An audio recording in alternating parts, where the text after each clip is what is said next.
네, 감사합니다. 그래도 이렇게 못생겼다는 소개보다는 괜찮다는 소개가 조금은 나은 것 같기는 해요.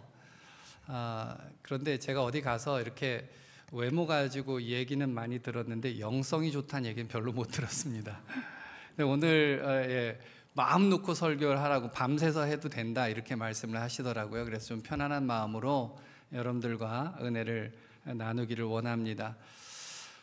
저는 그 아버지를 모릅니다. 왜냐하면 한 번도 본 적이 없기 때문에. 그런데 뭐 제가 사생아는 아니고요.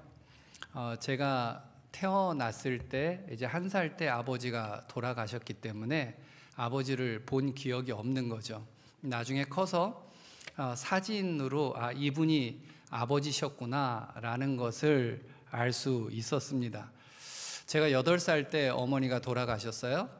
그러니까 저는 흔히 말하는 이렇게 부모 없는 아이가 어린 시절부터 부모 없는 아이가 된 거죠. 그러면서 이제 떠돌이 생활을 시작하게 됐습니다. 초등학교를 5곳을 옮겨 다닐 수밖에 없었고요. 사실은 뭐 어린 시절에 뭘 먹었냐 뭐 이런 이야기들을 많이 할 때 제가 기억이 별로 없어요. 그런데 여러분 제가 아는 것 하나 있어요. 황토도 먹을 수 있고 몸에 좋다는 것을 제가 알게 됐어요. 하도 배고프니까 흙을 파먹는 거죠. 황토를 파먹는 거예요. 그런 기억도 있었어요. 그런데 여러분 제가 그런 어린 시절을 보내면서 내 인생이 참 불쌍하다라는 생각을 해본 적이 없어요. 왜냐하면 어리기도 했거니와 서바이벌이잖아요. 살아야 되는 거잖아요. 어떻게든 살아야 되는 거기 때문에 뭐 내 인생이 지금 어떠냐 저쩌냐 이렇게 생각할 수 있는 겨를이 사실 없었어요. 그리고 그 시절은 나만 힘든 게 아니라 모두가 다 어려운 시절이에요. 여기 5060 수련회라고 그랬는데 저도 60대니까 그 시절을 생각을 하면 1970년대, 70년도 뭐 이런 때니까 나라 자체가 어려웠잖아요. 그러니까 뭐 다 어렵게 사는 거다 생각을 하고 내가 특별히 이상하다는 생각을 하지 않았습니다. 그런데 어느 순간부터 내가 부모 없는 아이로 살아간다는 것이 저에게 있어서 컴플렉스로 쌓이기 시작했어요. 작용하기 시작했어요. 왜 그런 일이 생겼냐면 제가 이제 그 학교를 다닐 때 당시에 어떤 일이 있었냐면 학기 초에 항상 가정환경 조사를 했어요. 그런데 그때는 무식했어요. 어떻게 가정환경 조사를 했냐면 선생님이 종이 하나를 딱 들고 와서 물어보는 거예요. 집에 트랜지스터 라디오 있는 사람 손들어. 그럼 이렇게 드는 거예요. 그런 식으로 조사했어요. 그런데 늘 묻는 것이 뭐냐면 아버지 없는 사람 손들어. 어머니 없는 사람 손들어. 제가 매번 한 번 들고 2번 들고 또 다음 학기 또 들고 이렇게 자꾸 손을 들기 시작을 하면서 이거 이상하다라는 생각을 하게 되는 거예요. 애들이 다 나를 쳐다보는 것처럼 느껴지기 시작하고 이게 뭐가 불편한 건가 보구나. 부모 없이 살아간다는 게 뭔가 이게 정상적이지 않은 건가 보구나 하는 마음이 한 겹, 2겹 쌓이기 시작을 한 거죠. 그러니까 그게 제 인생의 컴플렉스로 작용을 하기 시작한 겁니다. 여러분 그런데 나에게 주어진 환경인데 제가 바꿀 수 있는 게 아니잖아요. 제가 어떻게 해볼 수 없는 거잖아요. 그렇죠? 사실은 어머니가 돌아가시고 나서 제가 이제 미국에 있는 미국인 가정에 입양을 가기 위해서 입양 절차를 밟고 있었어요. 그런데 무산이 됐어요. 왜 무산이 됐는지 저는 알지 못하죠. 어리니까. 지금 나중에 커서 목사가 되고 나서 하나님 날 이렇게 쓰시려고 그때 막으셨나 보다 그냥 그렇게 생각할 뿐이에요. 그런데 그때 제가 입양 가기 위해서 찍었던 명함판 사진이 한 장 있는데 그게 제가 가지고 있는 제 어린 시절의 유일한 사진입니다. 자, 그것도 무산이 됐어요. 사실 그때 저는 그리스도인이 아니었어요. 우리 집은 하나님을 알지 못하고 절에 다니던 집이었어요. 그래서 스님하고 너무 친했기 때문에 친했던 스님이 저에게 와서 자기랑 같이 절에서 살자고 제안을 하셨어요. 너무 좋았죠. 그래서 그 스님을 따라서 절에 들어가서 살았어요. 물론 산속 깊은 곳에 있는 절은 아니었어요. 우리로 치면 개척교회 같은 초가집에 방 하나에 불상을 차려놓고 승복을 입고 계셨던 그런 분으로 기억이 돼요. 예, 그분하고 이제 1년여의 시간을 같이 살았습니다. 그런데 어느 날 그분이 여자 스님이었는데 저에게 자기를 엄마라고 부르라는 거예요. 여러분, 근데 아무리 그래도 그렇지 제가 어떻게 그 스님을 엄마라고 부릅니까? 그래서 그럴 수 없다, 우리 갈라서자. 그래가지고 그분하고 갈라섰어요. 그리고 저는 또 다시 떠돌이 삶을 살게 된 거죠.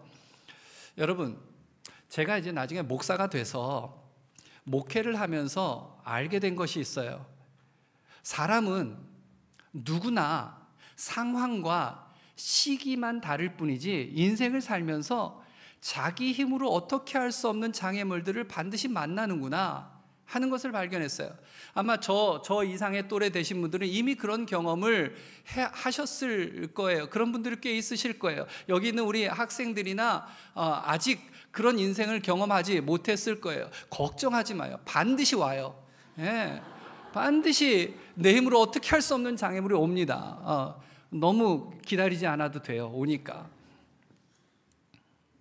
여러분, 제가 이제 말씀을 연구하는 목회자지 않습니까? 성경을 보다 보니까 성경에서 하나님 앞에 쓰임받은 위대한 하나님의 사람들조차도 대부분은 그들의 인생에서 어찌할 수 없는, 자신의 힘으로 어찌할 수 없는 순간들을 경험하더라는 거예요. 그런 장애물들을 만나더라는 거예요. 제가 오늘 여러분들과 나누려고 하는 이 바울도 역시 마찬가지였어요. 그런 인물 중에 하나였어요. 성경을 보니까 바울에게 두 가지 장애물이 있더라고요. 하나는 육체의 가시라고 표현되어 있어요. 몸에 병이 있는 거예요. 질병이 있는 거예요. 근데 그 질병이 어떤 건지는 잘 모르겠어요. 밝히지 않으니까 그냥 학자들이 안질 아니면 간질일 거다라고 추측을 하는 것뿐인데, 중요하지 않은 것 같아요. 병명이. 중요한 병명들은 성경에도 밝히고 있어요. 근데 그게 중요한 게 아니라 중요한 것은 바울이 병에 걸렸는데 이게 어떤 의술로도 고치지 못했다는 거예요. 그리고 자기 인생에, 자기 사역에 이게 너무 크나큰 장애물이 되어서 견디기 어렵다는 거예요. 이 문제가 해결이 안 되면 나는 한 발짝도 이제 앞으로 더 나아갈 수 없다라고 생각한 거예요. 그래서 하나님 앞에 기도를 한 거죠. 3번이나 기도했대요. 이게 3번을 말하는 거지 여러 번 반복해서 기도했다는 것인지 잘 모르지만 아무튼 동일한 문제를 가지고 기도를 계속했어요.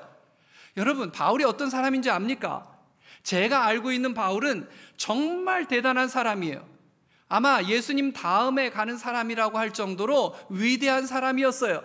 자기가 맡은 사명을 다 완수하기까지는 자기 생명조차 귀한 것으로 여기지 아니한다라고 고백했던 사람이에요. 그런데 그가 지금 자기 문제를 가지고 하나님 이거 해결해 달라고 하나님 앞에 매달리고 있는 거예요. 여러분, 성경을 보면 바울이 쓴 13권의 신약 성경이 있는데 어디에도 바울이 자기 자신을 위해서 기도하는 내용이 안 나와요. 바울은 그런 사람이었어요. 그런데 오직 이 본문에서 보면 바울이 자신의 문제를 해결해 달라고 하나님 앞에 반복해서 기도를 하는 거예요. 너무 힘들어서, 너무 견딜 수 없어서. 또 한 가지 장애는 환경적인 장애가 있었더라고요.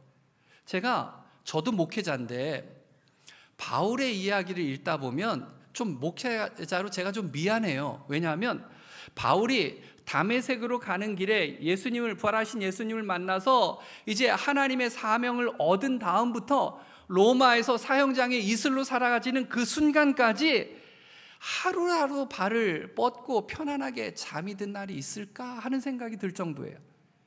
그런 모습을 보면 제가 좀 미안해요. 근데 바울이 우리가 오늘 읽은 성경 고린도서 12장 앞에 11장에 보면 자기 인생에 대해서 적나라하게 표현했어요. 나는 이런 삶을 살았다. 몇 가지를 보면 이렇게 말을 해요. 내가 수고를 넘치도록 하고 옥에 갇히기도 더 많이 하고 매도 수없이 맞고 여러 번 죽을 뻔하였다.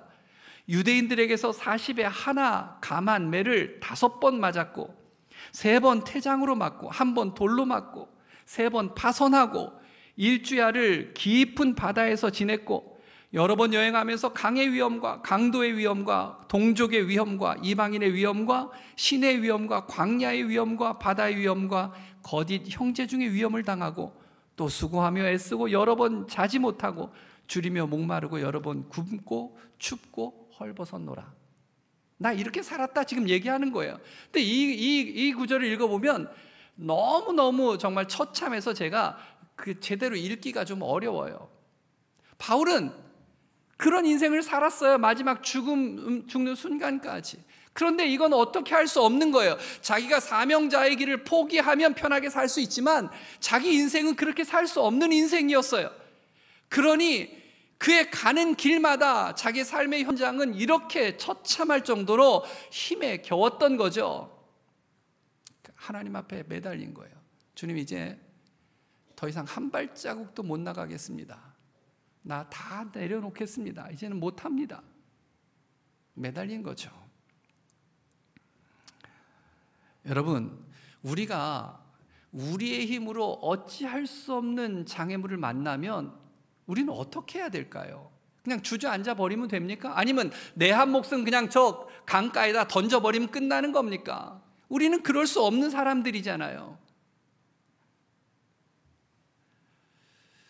저는 오늘 여러분들에게 그 기도 제목을 던지고 가고 싶은 거예요. 바울의 기도에 주님이 응답을 두 가지로 하셨어요. 그 응답이 여러분들의 기도 제목이 되길 바라요. 하나는 뭐냐면 나의 환경을 은혜로 여기라는 거예요. 이게 주님의 답이었어요.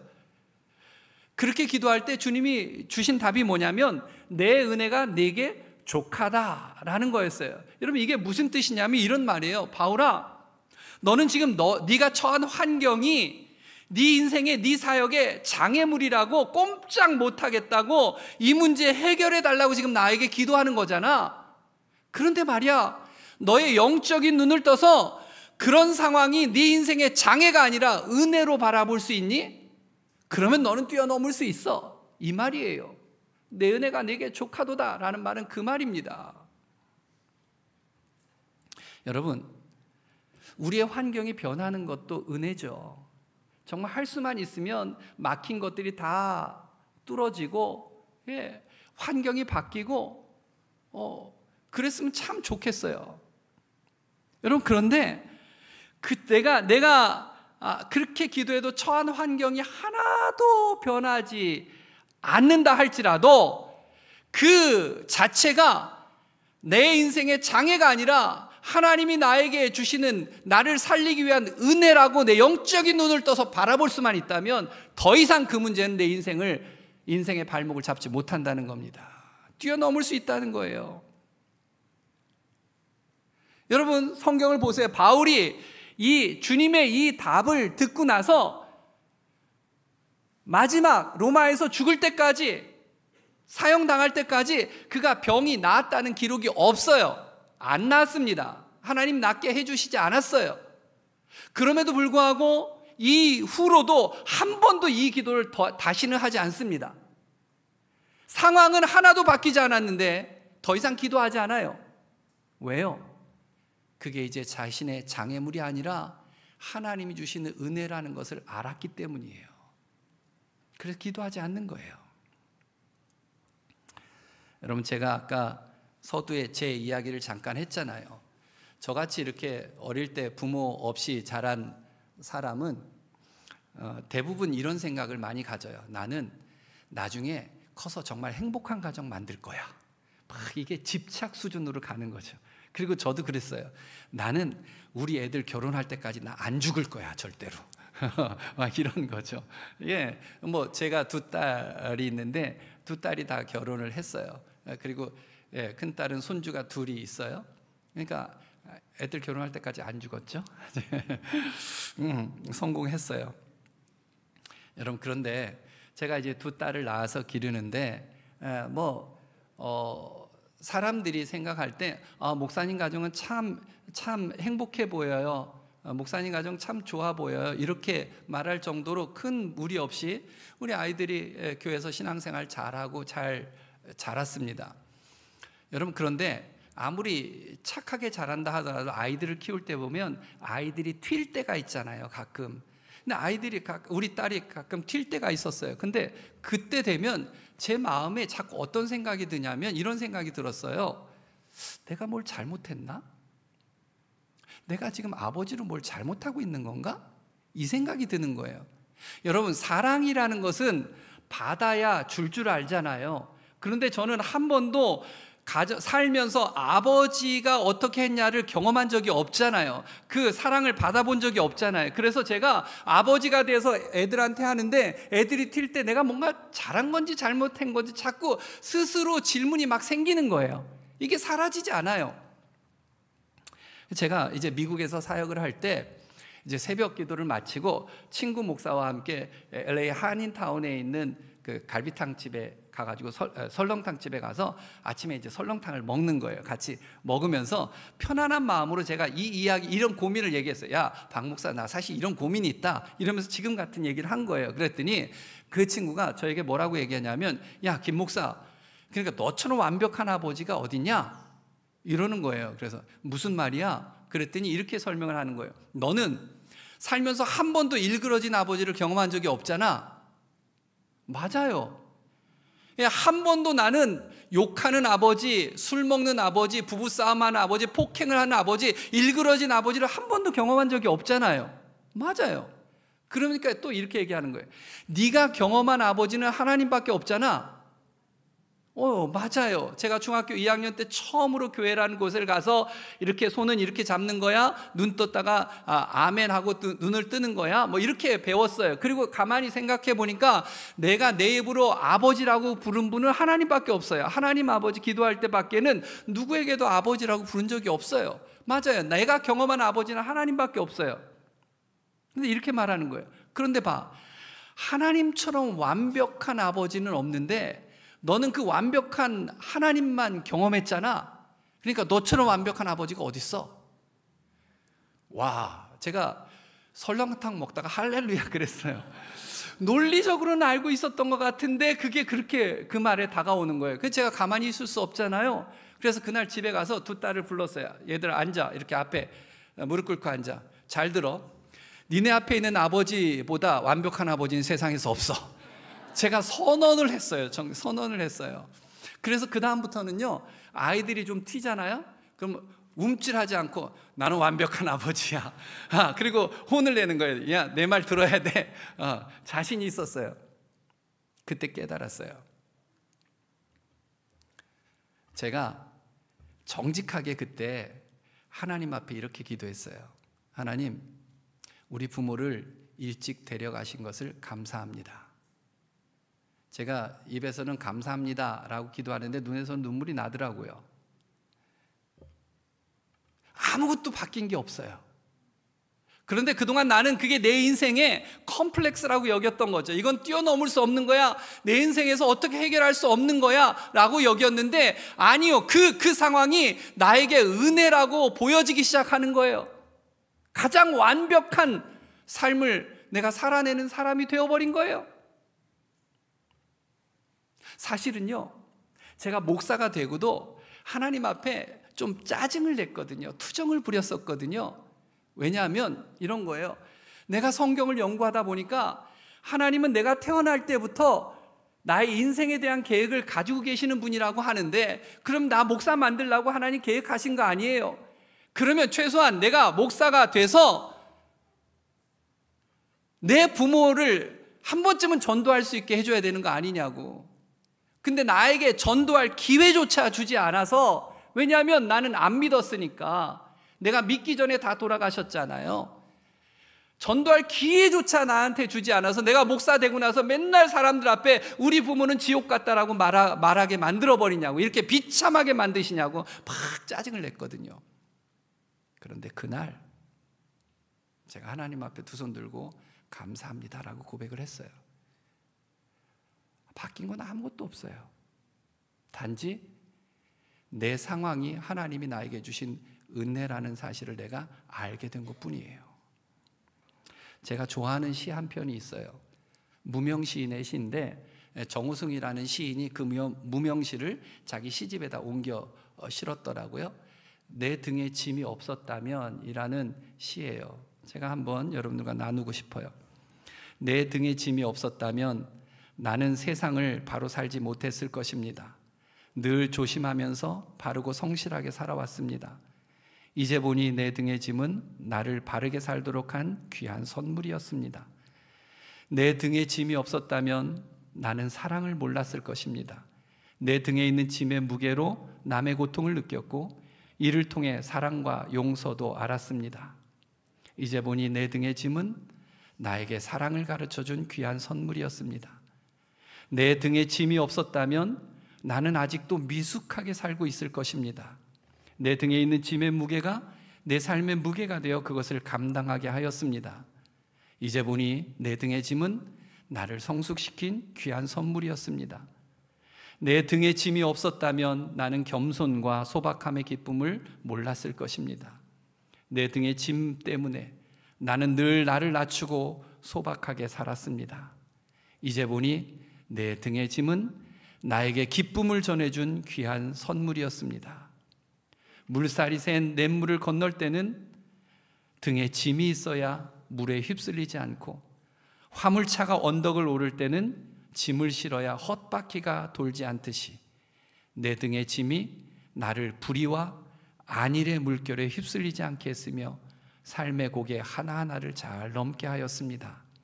가족의 짐, 사업의 짐, 이웃과의 짐, 가난의 짐, 몸이 아픈 짐, 슬픈 이별의 짐들이 내 삶을 감당하는 힘이 되어 오늘도 최선의 삶을 살게 합니다.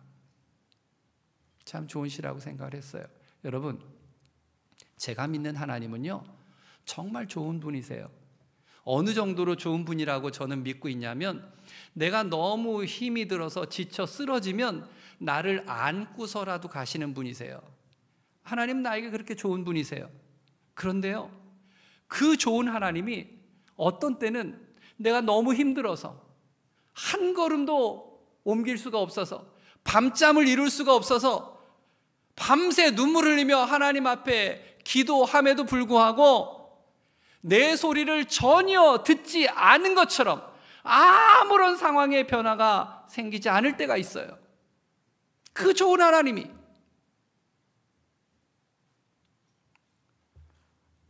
여러분 그런 거 아세요?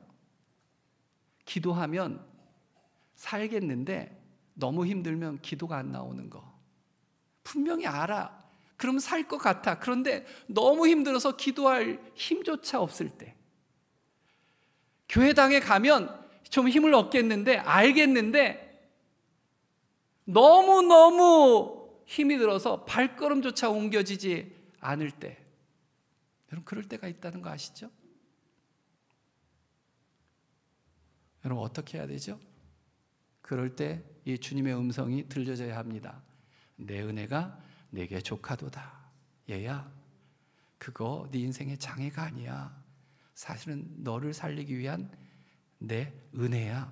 네가 영적인 눈을 떠서 그것을 볼 수 있다면 너는 살아날 수 있어. 여러분, 오늘 밤에 그 음성이 여러분들에게 들려지길 바랍니다. 두 번째 주님이 주신 답은요, 내가 약할 때 주님의 강함이 나타난다는 거예요. 여러분, 우리의 능력이 제한되어야만 하나님의 능력이 더 잘 드러납니다. 하나님께 필요한 것은 우리의 강함이 아니라 오히려 우리의 약함입니다. 여러분, 하나님의 위대한 역사는 내가 강하다고 갖추었다고 여길 때 이루어지지 않아요. 그런 적이 없어요. 인간의 약함을 통해서 하나님이 일하십니다. 그것이 어찌 보면 성경에서 흐르는 또 하나의 주제죠. 여러분, 우리가 너무 잘 알고 있는 모세 같은 사람이 대표적인 사람 아니겠습니까? 모세는 3살 때까지밖에 자기 어머니에게서부터 교육을 못 받았어요.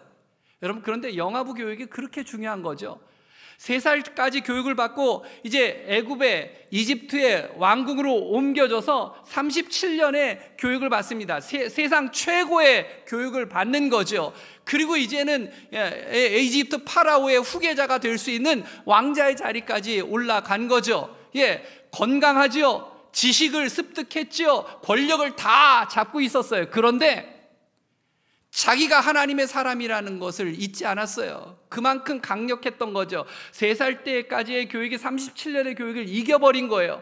그때 그렇게 생각했어요. 아, 하나님이 나를 쓰시기 위해서 이렇게 준비를 시킨 거구나. 이때 하나님이 나를 쓰시려고 하시는 거구나. 그래서 여기까지 오게 된 거구나. 이렇게 생각했어요. 어느 날 이스라엘 백성과 이집트 백성이 싸우는 거죠. 어찌 내 백성을 괴롭힐 수 있어? 쳐 죽인 거예요. 살인자라고 소문이 나기 시작했어요. 결국 모세는 도망갈 수밖에 없었어요. 왕궁에서 권력도 모든 것 다 버리고 광야로 도망갑니다. 그리고 겨우겨우 양치는 목동이 되어서 그 광야에서 40년 동안 양을 몰고 다니면서 양치기로 살았어요. 80세가 되었을 때 하나님이 모세를 부르셨어요. 여러분, 그런데 출애굽기에 보면 참 재밌는 장면이 뭐냐면, 여러분 성경을 보면 하나님이 어느 사람에게 나타나서 사용하겠다 말할 때 거부한 사람이 없었어요. 하나님의 말씀이 누구에게 임하니라 그러면 역사는 시작됐어요. 그런데 모세 앞에 하나님이 나타나셨는데 모세가 거부합니다. 또 거부합니다. 또 거부합니다. 자꾸 거부하는 거예요. 난 못합니다. 나는 말을 잘 못합니다. 말 잘하는 사람 붙여줄게. 사람들이 날 뭐라고 합니까? 하나님에 대해서 뭐라고 합니까? 난 못합니다. 계속 거부해요. 출애굽기에 보면 하나님이 분노하셨다고 표현되어 있어요. 화가 나신 거예요. 모세야, 착각하지 마. 네가 이스라엘 백성들을 이끌고 가는 거 아니야. 내가 이끌고 갈 거야. 너는 그냥 내가 하라는 대로 하기만 하면 돼. 그때서야 두 손을 들고 항복합니다. 그리고 이스라엘 백성들 200만 명을 데리고 광야 40년을 지나갑니다. 여러분 읽어보셔서 알잖아요. 광야 40년 동안 얼마나 많은 기적이 일어났어요. 모세가 지팡이로 바다를 가르치면 바다가 갈라지고요. 지팡이로 바위를 때리면 거기서 갈라져서 물이 나와서 200만 명이 다 먹을 수 있어요. 아니 40년 동안 만나가 매일같이 하늘에서 떨어져요. 어마어마한 기적들이 일어났어요. 그런데 모세는 알았어요.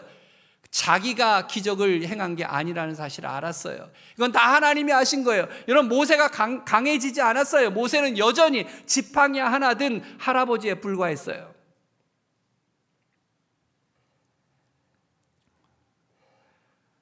여러분 우리는 연약해서 아무것도 할 수 없는 존재라고 여기지만 사실 그때 모든 것을 포기할 때가 아니라 하나님의 역사가 시작됨을 믿으셔야 합니다.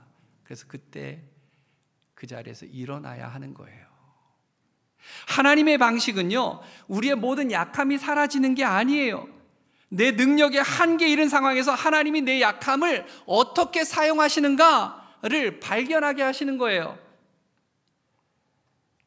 우리는 약함을 받아들이려고 하지 않고 자꾸 어떻게든 내가 강해져서 그걸 극복해 보고 싶어 해요. 그래서 하나님 앞에 기도할 때도 강한 힘을 달라고 자꾸 기도합니다. 나를 강하게 만들어 달라고 기도해요. 아까 읽은 고린도서 11장에 보면 바울이 나는 이렇게 살았다라고 이야기하잖아요. 처참하게 자기 삶을 이야기합니다. 그리고 맨 끝에 그런데도 나는 이렇게 잘 버텨왔다 이렇게 말하지 않아요. 나는 이렇게 살았다. 내가 이만큼 약하다. 누가 약하면 나보다 더 약하겠느냐? 끝. 그것이 전부예요. 여러분 내 능력의 한계를 경험하지 않고 하나님의 능력을 체험할 수가 없어요. 하나님이 바라시는 것은 우리 스스로가 나약함을 극복하는 것이 아니라 그 나약함을 통해서 하나님이 일하시는 거예요. 그래서 하나님은 종종 우리를 삶의 벼랑으로 몰아가십니다. 너무나 약해서 우리 삶이 산산조각나고 하나님을 의지할 수밖에 없는 상황. 사실 그 상황이 사실은 내 약함이 아니라 강함이라는 사실을 알려주려고 하시는 거죠. 여러분 그래서 우리가 강하게 해달라고 기도할 이유가 하나도 없어요. 약해도 돼요.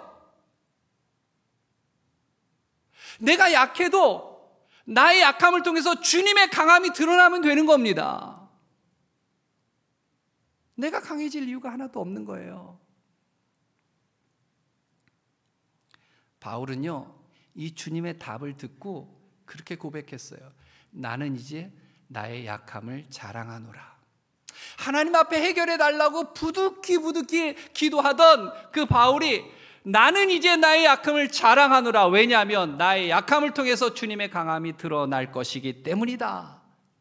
그러면 된다라는 거예요.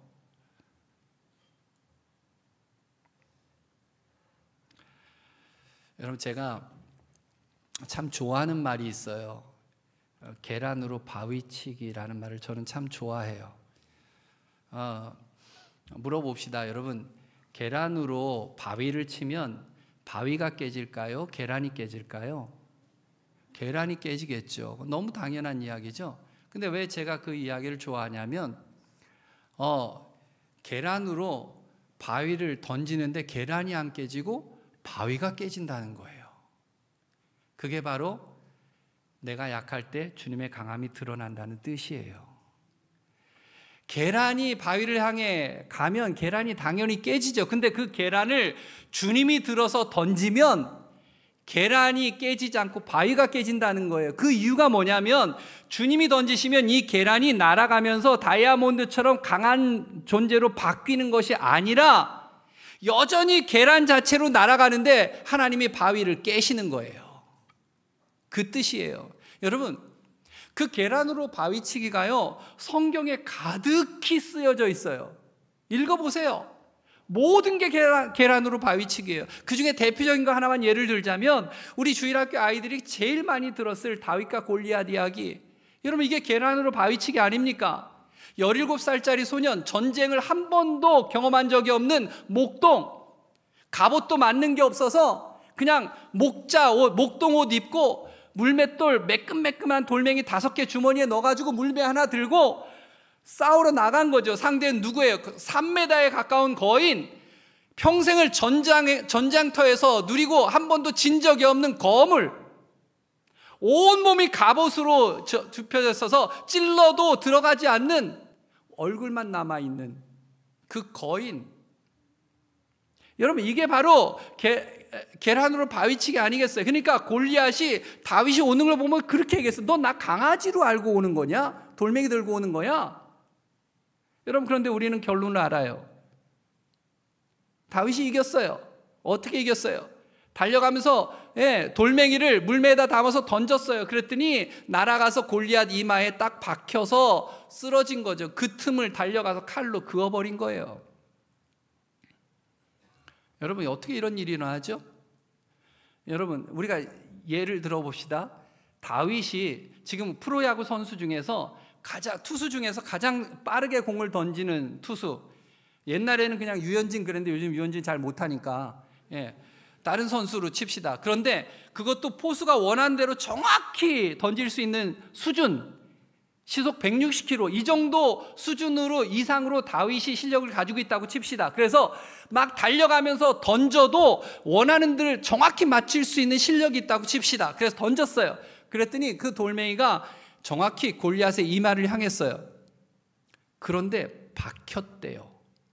여러분, 표창을 던진 게 아니에요. 물맷돌은 매끈매끈한 돌이에요. 어떻게 박힐까요? 답은 딱 한 가지예요. 정확히 던져서 여기 딱 맞출 수 있었는데 그 맞는 순간 하나님이 쑥 밀어 넣어서 그래요. 다른 답 있으면 말해보세요. 성경에는 없어요, 그런 이야기가. 그것밖엔 답이 없어요. 그래서 제가 저를 가르친 교수들 앞에서 이 이야기를 했어요. 내가 틀렸냐고 그랬더니 안 틀렸대요. 신학교 교수들이 인정한 거예요. 다윗의 대답이 그거였어요. 너는 칼과 창을 가지고 나오지만 나는 네가 모욕하는 하나님의 이름으로 너에게 나아가는 거야. 그러니까 내가 너를 쓰러뜨리는 게 아니라 하나님이 너를 쓰러뜨리는 거야 라고 말하는 거예요. 그리고 던진 거죠. 결국은 맞출 수는 있지만 쓰러뜨린 건 하나님이 쓰러뜨린 거예요. 여러분, 제 말이 안 믿겨지면 정 못 믿겠으면 오늘 예배 마치고 밖에 나가서 돌멩이 하나씩 들고 서로 던져보세요. 머리에 다 튀겨나와요. 절대 안 박혀요. 절대 안 박혀요. 이게 얼마나 단단한데요. 우리 머리가 돌보다 더 단단해요. 튀겨나와요. 박혔다는 것은 하나님이 하셨다는 거예요. 여러분, 그게 내가 약할 때 주님이 강함 되신다는 뜻입니다. 여러분, 우리가 뭐 대단한 인물입니까? 우리가 얼마나 많은 것을 손에 쥐었습니까? 권력이 있어야 되고 돈이 있어야 되고 건강해야만, 그래야만 안전합니까? 그래야만 평안합니까? 좀 아프면 어떻습니까? 좀 돈이 없으면 어떻습니까?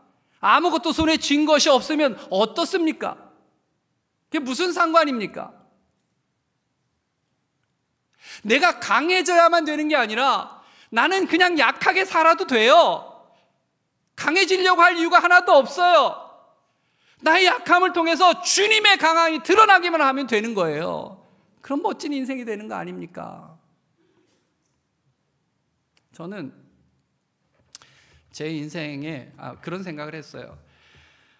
제 인생의 스토리를 하나님이 쓰신다고 늘 생각을 하는데, 나는 어릴 때 내 인생의 고통의 스토리를 하나님이 어릴 때 그냥 다 쓰셨다고 생각을 했어요. 더 이상 내 인생엔 고통이 없다. 제가 지난 3월 달에 폐암 수술을 받았어요. 그때 그 생각했어요. 제가 수술실에 들어가면서 하나님이 아직도 내 인생에 쓰셔야 될 스토리가 남아있는 모양이구나. 나는 하나님이 다 쓰셨다고 생각을 했는데 이미 어린 시절에 나의 이야기를 다 끝내셨다고 생각했는데 그게 아닌가 보다. 아직도 나에게 내 인생에 쓰셔야 될 스토리가 있나 보다 생각을 했어요. 그래서 수술실에 들어갈 때 안 죽겠구나 이렇게 생각을 했죠. 아직 써야 될 스토리가 있으니까. 사랑하는 여러분, 너무 힘들다고, 아무것도 할 수 없는 상황에 놓여 있다고, 아니면 너무 아프다고, 너무 괴롭다고 좌절하고 절망하지 마세요. 내 영적인 눈을 떠서 하나님이 주신 은혜라는 사실을 볼 수 있기를 바라고, 내가 약할 때 그 주님의 강함이 나를 통해서 드러나는 인생이 되기를 하나님 앞에 구하는 시간이 되기를 바랍니다. 기도하겠습니다. 하나님 아버지, 우리가 이 땅을 살면서 얼마나 많은 부귀 영화를 누리고 삽니까?